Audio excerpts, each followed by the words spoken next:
इस फिल्म की शुरुआत होती है एक 8 साल के बच्चे को दिखाने से, जिसका नाम ओलिवर है, जो इस वक्त अपने मोबाइल में कार्टून देख रहा होता है। तभी अचानक उसे अपने मॉम डैड के लड़ने की आवाज आती है। उसने पीछे मुड़ के देखा और वो चेक करने भी चला गया। फिर वापस आकर जब मोबाइल उठाता है तो हम साफ साफ देख पाते हैं कि कोई है जो उसे मोबाइल के अंदर से देख रहा है। ये चीज थी तो काफी अजीब, लेकिन इसका जरा भी एहसास ओलिवर को नहीं हो पाता। वो दोबारा से कार्टून देखने लगा, पर तभी उसके मोबाइल की बैटरी लो हो गई। इसीलिए वो अपने मोबाइल को चार्ज पर लगा देता है। वो फिर अपने मॉम डैड के कमरे में गया, देखता है कि वहाँ सिर्फ उसकी मॉम सारा ही सो रही है, उसके डैड यहाँ नहीं है। तो वो नीचे चेक करने चला गया, देखता है कि लड़ाई की वजह से उसकी डैड बाहर सोफे पर सो रही है। अब ओलिवर किचन में गया और अपने लिए जूस लेकर वापस अपने कमरे में आ जाता है। उसने जब अपना मोबाइल चेक किया तो वहाँ एक नोटिफिकेशन यानी मैसेज आया हुआ था, जो एक मॉन्स्टर की कहानी का था। यानी कि इस नोटिफिकेशन में उस मॉन्स्टर की पूरी कहानी लिखी थी। उसने जैसे इसे खोला, वहाँ मॉन्स्टर दिखाई दिया गया। लिखा था दिस इज लैरी, यानी कि उस मॉन्स्टर का नाम लैरी था और वहाँ उसकी तस्वीर बनी हुई थी। अब ओलिवर जब कहानी का दूसरा सफा पढ़ता है तो वहाँ लिखा था कि लैरी अकेला है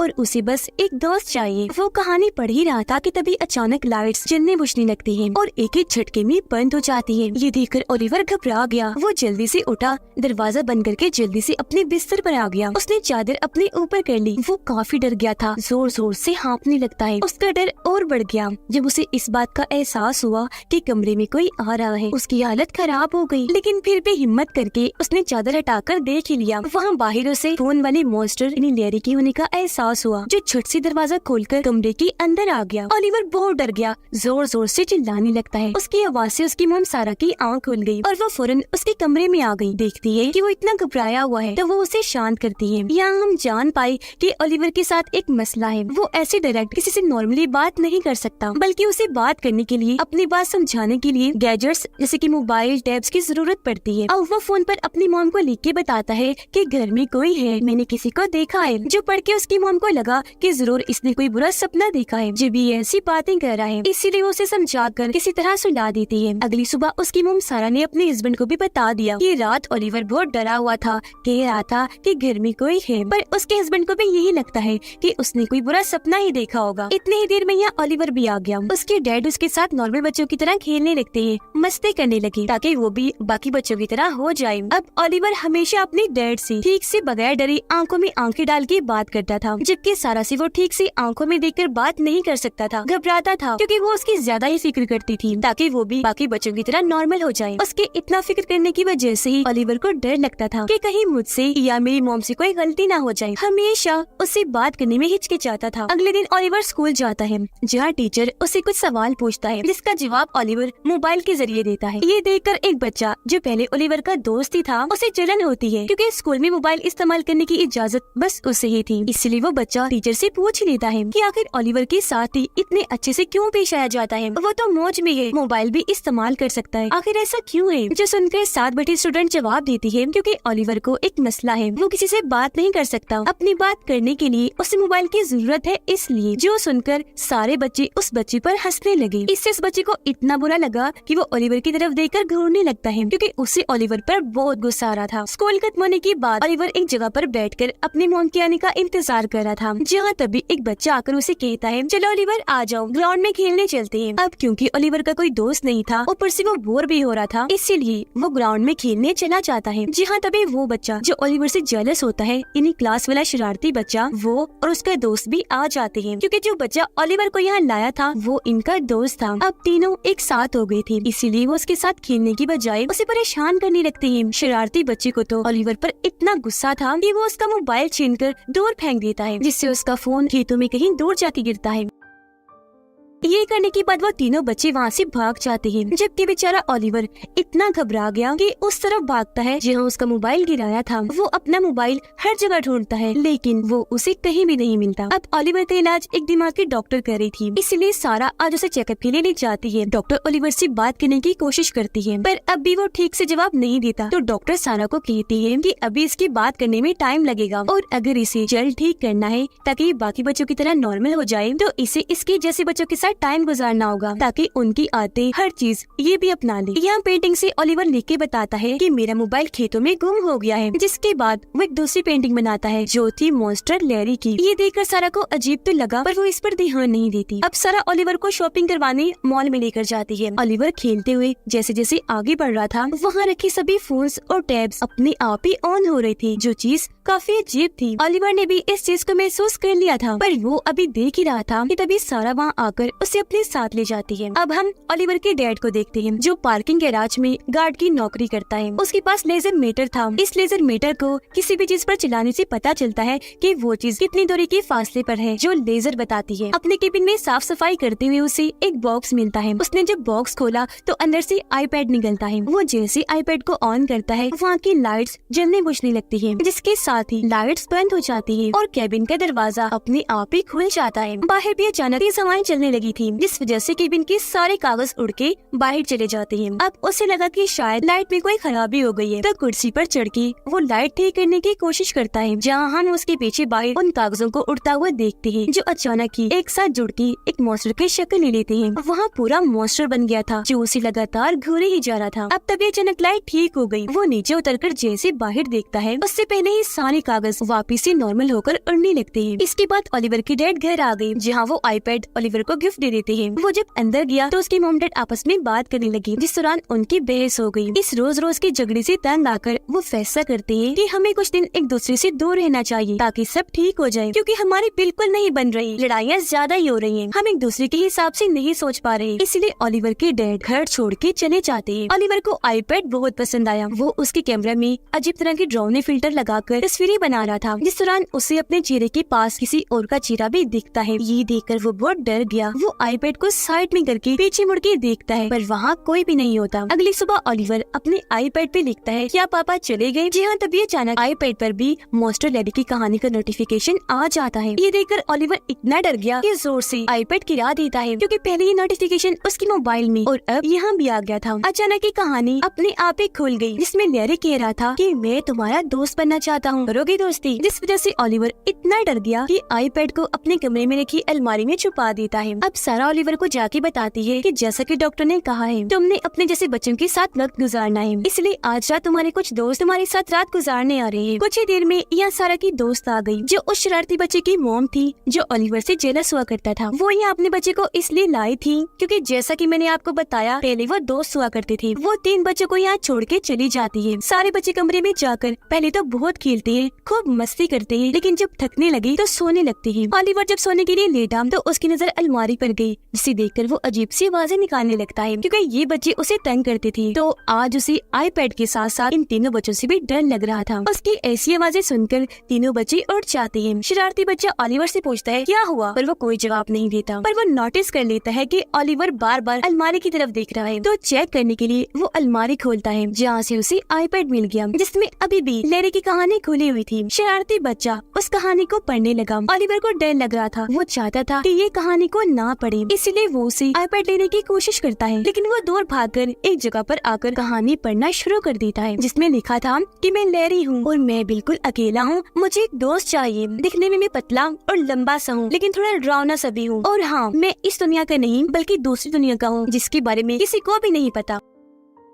वो कहानी पढ़ ही रहा था कि तभी अचानक कमरे की लाइट्स जलने बुझने लगती है, जिसके बाद बंद हो जाती है। ये देखकर ओलिवर लैंप ऑन करता है और शरारती बच्चा दोबारा से कहानी पढ़ने लगता है, जिसमें लिखा था कि मैं आप सबको उस खिड़की के जरिए देख रहा हूँ जो तुम्हारी दुनिया और मेरी दुनिया से जुड़ी हुई है। असल में मैं चाहता था कि मेरी कहानी कोई पढ़े, ताकि मेरी दुनिया से इस दुनिया का जो रास्ता है वो खुल जाए और मैं यहाँ आ जाऊँ। अब क्योंकि आपने पढ़ ली तो मुझे आने में कोई दिक्कत नहीं, आसानी ही आसानी है। जिसके साथ ही अचानक घर की सारी लाइट्स एक एक करके फटने लगती हैं, जिससे सभी बच्चे बहुत डर गए। उनकी हालत खराब हो गई, जोर जोर से वो चीखने चिल्लाने लगती है। अब तभी इन्हें कमरे में एक कोने से आवाज आने लगती है, जो सुनकर ओलिवर जल्दी से आईपैड लेकर कैमरा के जरिए उस तरफ देखने लगता है, जहाँ सचमुच मॉन्स्टर लैरी खड़ा हुआ था। असल में लैरी को कैमरा के जरिए ही देखा जा सकता है और वो हमसे बातचीत राब्ता भी गैजेट्स के जरिए ही कर सकता है। अब बच्चे कैमरा के जरिए उस कोने में लैरी को देख पा रहे थे, पर शरारती बच्चा उस कोने में जाकर कहता है कि यहाँ कुछ नहीं है और ये सब झूठ झूठ है, बकवास है, जो कहकर वो कहानी को आगे पढ़ने लगता है। यहाँ वो ओलिवर को कहने लगा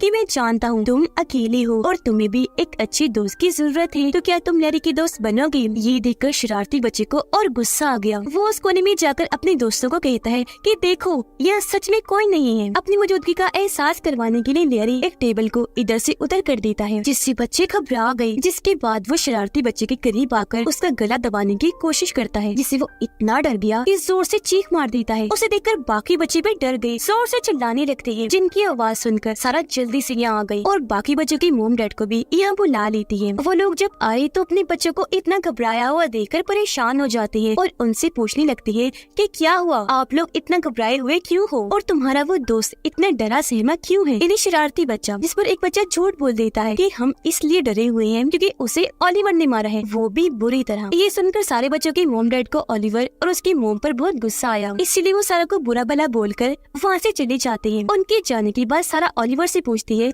कि आखिर तुमने ऐसा क्यों किया? इस पर वो लिख के बताता है कि मॉम मेरी बात का यकीन कीजिए, मैंने किसी को नहीं मारा। लेकिन वो फिर भी यकीन नहीं करती और उल्टा ओलिवर को ही डांटने लगती है, जिस वजह से वो इतना टूट गया कि रोने लगता है। जो देखकर सारा को भी अपनी गलती का एहसास हुआ कि मुझे इसे इतना डांटना नहीं चाहिए था, इसीलिए वो उसे प्यार करके शांत करती है। अगले दिन ओलिवर स्कूल गया। क्लास में वो नोटिस करता है कि शरारती बच्चे की सीट खाली है क्योंकि वो 2 दिन से स्कूल नहीं आ रहा। घर में सारा जब टूटे हुए बल्ब्स और लैंप्स बदल रही थी तो तभी उसे ऐसा महसूस होता है जैसे घर में कोई है, और वो जैसे दूसरे कमरे में गई वहाँ की भी लाइट्स जल बुझकर हिलने लगती है। वो काफी घबरा गई। जहाँ तभी उसे आईपैड मिलता है जिसके अंदर लैरी की कहानी अभी तक चल रही थी। वो कहानी को पढ़ती है जिसमें लिखा था कि लैरी ओलिवर को अपने साथ ले जाएगा। ये देखकर वो बहुत डर गई। उसे ओलिवर की फिक्र होने लगी, इसलिए वो जल्दी से स्कूल जाकर उसे घर ले आती है। अब तभी उसके पास उसकी दोस्त यानी शरारती बच्चे की मॉम की कॉल आती है, इसीलिए वो ओलिवर को लेकर उसके घर चली गई। उसकी मॉम बताती है कि मेरे बेटे ने पिछले 2 दिन से ना तो कुछ खाया है और ना ही वो कुछ बोल रहा है, बस गुमसुम बैठा है, इसीलिए 2 दिन से स्कूल नहीं आ रहा। अब वो बच्चा यहाँ बोल ही पड़ता है, बताने लगा कि मुझे ओलिवर ने नहीं बल्कि लैरी ने मारा था, क्योंकि जब उसने मेरा गला दबाने की कोशिश की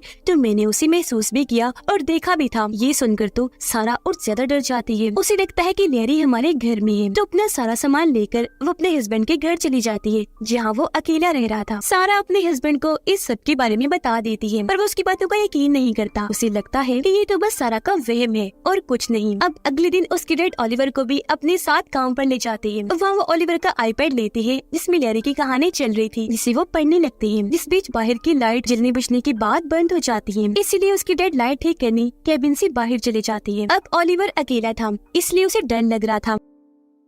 तब अपना ध्यान भटकाने के लिए वो लेजर मीटर से खेलने लगता है। बाहर आकर वो खुली जगह पर लेजर मारने लगता है और देखता है कि 300 फीट की दूरी पर कोई चीज है। अब ओलिवर मीटर को दूसरी साइड पर करके देखने लगता है, जहाँ मीटर बताता है कि 50 फीट की दूरी पर कोई खड़ा है। और जब ओलिवर खुद वहाँ देखता है तो उसे वहाँ कुछ भी दिखाई नहीं देता, जिसके बाद धीरे धीरे ओलिवर से फासला कम होता जाता है और आखिर 3 फीट की दूरी पर आ जाता है, यानी ओलिवर के बिल्कुल सामने। इसीलिए वो अपनी जेब से लाल रस्सी निकालकर 3 फीट की दूरी पर फेंकता है। रस्सी हवा में जाकर चिपक गई, जिससे वो समझ गया कि यहाँ लैरी खड़ा है और वो काफी घबरा गया। उसके डैड भी तब तक लाइट ठीक करके वापस आ गए थे। वो देखते हैं कि ओलिवर काफी घबराया हुआ है। अगले ही पल ओलिवर आईपैड का कैमरा ऑन करके आसपास कैबिन में देखने लगता है कि यहाँ लैरी तो नहीं। तब उसके डैड समझ गए कि ये क्या कर रहा है, इसीलिए वो उसे शांत करते हुए आईपैड लेते हैं और आसपास दिखाकर कहते हैं कि देखो यह सच में कोई नहीं है, जबकि असल में लैरी वही कैबिन में ही था जो इस वक्त पीछे ओलिवर के पास खड़ा था। और फिर अचानक ही वो ओलिवर को पकड़ के उसे हवा में उठा देता है। उसके डैड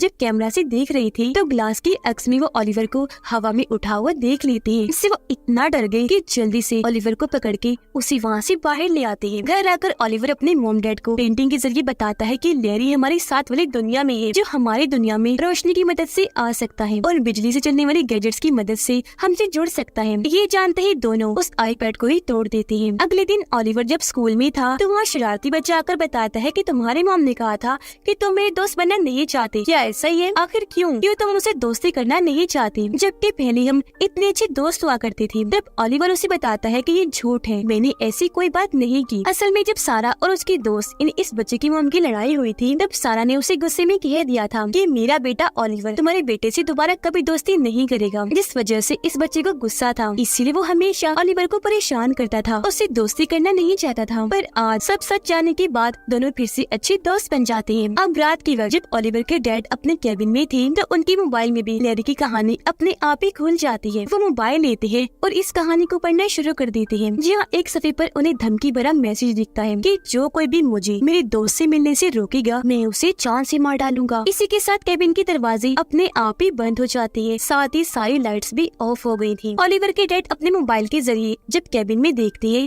तो वहाँ लैरी आ चुका था। इसे देख वो इतना डर जाती है कि जल्दी से अपनी गाड़ी में आकर बैठ गई और वहाँ से फौरन निकल जाती है। पर लगातार उनका पीछा लैरी भी किए जा रहा था। जैसे जैसे वो आगे बढ़ रहा था एक एक करके सारी की सारी लाइट्स अपने आप ही ऑफ हो रही थी, क्योंकि लैरी रोशनी में नहीं आ सकता, सिर्फ अंधेरे में ही आ सकता है। और अब उसके डैड के फोन के जरिए गाड़ी में भी वो आ जाता है क्योंकि उनका मोबाइल ऑन था। इसे देखकर वो इतना डर गई कि उनकी गाड़ी बेकाबू हो गई। गाड़ी का काफी बुरा एक्सीडेंट हो जाता है। इस बारे में फिर सारा के पास कॉल आई। उसे जब पता चला कि मेरे हस्बैंड का एक्सीडेंट हो गया है तो वो समझ गई कि ये जरूर लैरी ने ही किया है। वो ये सोचकर परेशान हो ही रही थी कि तभी अचानक टीवी अपने आप ही ऑन हो गया। टीवी पर ग्लिच के साथ लैरी का मैसेज आ जाता है जिसमें वो कह रहा था कि मेरी कहानी को पढ़ो और इसे पूरा करके खत्म करो। पर सारा उसकी कहानी पढ़ने से मना कर देती है, जिसके साथ ही लैरी फिर से टीवी पर एक मैसेज देता है जिसमें वो एक बच्चे को अपने साथ ले जा रहा था और ये बच्चा और कोई नहीं बल्कि ओलिवर था। ये देखकर सारा को बहुत गुस्सा आया, साथ ही वो काफी डर भी गई थी। इसीलिए वो अपने घर से हर उस चीज को बाहर फेंक देती है जिसके जरिए लैरी बात कर सकता था, यानी बिजली के साथ चलने वाले गैजेट्स जैसे मोबाइल, टैब, आईपैड और टीवी वगैरह। और चुपचाप ओलिवर को लेकर साइड में छुप जाती है क्योंकि वहाँ अब अंधेरा भी हो गया था और लैरी भी हमारी दुनिया में आ चुका था। वो हर जगह दोनों को ढूंढ रहा था, इसलिए सारा ओलिवर को लेकर बेड के नीचे छुप जाती है।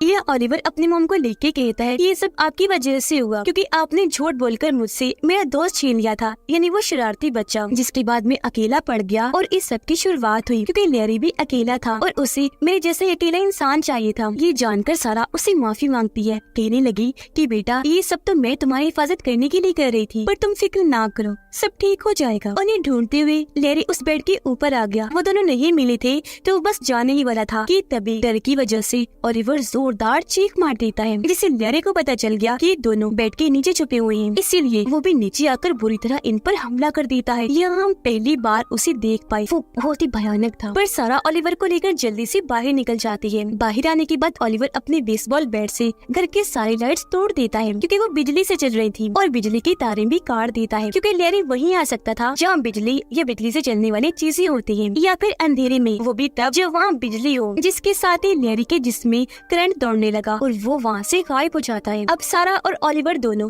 जल्दी से वहाँ से भागकर स्कूल के ग्राउंड में आ जाती है क्योंकि यहाँ कोई भी पावर या बिजली नहीं थी। पर बदकिस्मती से ओलिवर के मोबाइल की वजह से लैरी वहाँ पर आ जाता है। अब ये ओलिवर का वही फोन था जो शरारती बच्चे ने खेतों में तब फेंका था जब वो उसे तंग कर रहा था। क्योंकि यहाँ फोन ऑन था तो लैरी को यहाँ आने के लिए पावर मिल गई और वो वहाँ आ ही गया। घास में तेजी से आगे बढ़ता हुआ वो उनकी तरफ बढ़ा और दोनों पर हमला कर देता है। उसने ओलिवर की टांग पकड़ ली थी जिसे खींचकर वो अपने साथ ले जाता है। अब ओलिवर को पता चल गया था कि मैं लैरी से नहीं जीत पाऊंगा, इसीलिए वो खुद ही उसके साथ चलने के लिए कह देता है। इस वजह से लैरी उसकी टांग छोड़ देता है और प्यार से साथ ले जाने के लिए उसकी तरफ अपना हाथ बढ़ाता है। ओलिवर ने भी उसकी तरफ हाथ किया, लेकिन तभी यहाँ पर सारा आ गई। इससे पहले कि लैरी ओलिवर का हाथ पकड़ता, सारा पहले ही अपना हाथ उसके हाथों में देकर साथ चलने के लिए कह देती है। अब ये देखकर कि मेरे लिए मेरी मॉम अपनी जान की कुर्बानी दे रही है, वो उसे इतना प्यार करती है। ओलिवर जज्बाती हो गया और रोने लगता है और आज यहाँ पहली बार अपनी मॉम की तरफ देखता है, उनकी आंखों में आंखें डालता है। ये देखकर सारा को बहुत खुशी हुई क्योंकि उसके बेटे ने पहली बार उसकी तरफ देखा था। वो मुस्कुरा रही थी, पर तभी अचानक उसके चेहरे का हुलिया बिगड़ने लगा। उसके चेहरे की जिल्द पर अच्छी तरह के निशान आने लगे, आंखें एकदम लाल और बड़ी हो गई, मुंह भी खुल गया। वो बहुत डरावनी लग रही थी, बिल्कुल लैरी की तरह, जिसके साथ ही लैरी उसे झट से उठाकर अपनी दुनिया में ले जाता है। अब काफी दिन के बाद ओलिवर के डैड को देखते हैं जो बिल्कुल ठीक हो गया था और अब वो खुद उसे हर रोज डॉक्टर के पास ले जाया करता था क्योंकि सारा बेचारे की तो मौत हो गई थी। ओलिवर की तबीयत में भी काफी सुधार आ गया था और वो पेपर पर लिखता है कि माँ हमेशा मेरे साथ है और वो मुझसे बहुत प्यार करती है। स्कूल में भी हम देखते हैं कि ओलिवर की बाकी बच्चों के साथ काफी अच्छी दोस्ती हो गई थी। तीनों दोस्त वादा करते हैं कि एक दूसरे को कभी भी नहीं छोड़ेंगे। अब रात को जब ओलिवर सो रहा था तो देखता है कि लाइट फिर से जल बुझ रही है। वो समझ गया, जल्दी से उठकर नीचे आ जाता है, लेकिन अचानक ही हवा में उड़ने लगता है। उसके डैड भी पीछे पीछे नीचे आ गई। देखती है कि ओलिवर हवा में उड़ रहा है और काफी खुश है।